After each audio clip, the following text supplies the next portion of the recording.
అసలు బైబిల్లో ఆదికాండము 6వ అధ్యాయంలో చెప్పబడిన దేవుని కుమారులు ఎవరు? వారు నిజంగా నరుల కుమార్తెలను ఎందుకు వివాహం చేసుకున్నారు అని ప్రీవియస్ వీడియో కింద చాలామంది కామెంట్స్లో అడిగారు. దీనికి బైబిల్ పండితులు చెప్తున్న 3 ప్రధాన వివరణలు ఈ వీడియోలో చూద్దాం. అందులో మొదటిది, దేవుని కుమారులు అంటే సేతు వంశానికి చెందినవారు. ఆదాము కుమారుడు సేతు వంశం దేవునికి విధేయమైన వంశంగా భావించబడింది.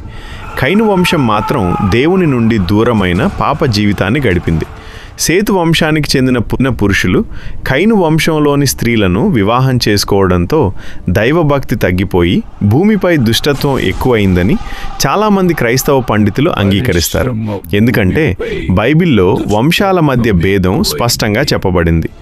రెండవ వివరణ ప్రకారం దేవుని కుమారులు అంటే పడిపోయిన దేవదూతలుగా కొందరు భావిస్తారు. యోబు గ్రంథం 1:6 మరియు 2:1లో సన్స్ ఆఫ్ గాడ్ అనే పదం దేవదూతలకు ఉపయోగించబడింది.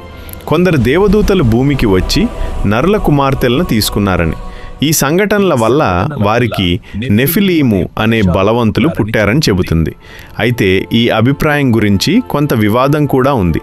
ఎందుకంటే మత్తయి 22:30 ప్రకారం దేవదూతలు వివాహం చేసుకోరని చెప్పబడింది.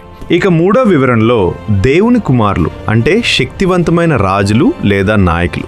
వారు తమ అధికారంతో అనేక స్త్రీలను తీసుకుని వివాహం చేసుకున్నారు. దీనివల్ల సమాజంలో అన్యాయం మరియు హింస పెరిగి చివరికి భూమిపై పాపం చాలా ఎక్కువ అవ్వడంతో దేవుడు విచారించి నోవాహు కాలంలో మహాప్రళయం తీసుకొచ్చాడు అని అనుకుంటారు. ఈ మూడింట్లో మీరు ఏదయ్యుండొచ్చు అనుకుంటున్నారు? కమెంట్ చేయండి. ఈ వివరణ మీకు నచ్చినట్లయితే ఇప్పుడే వీడియో లైక్ చేసి ఛానల్ సబ్స్క్రైబ్ చేసుకోండి.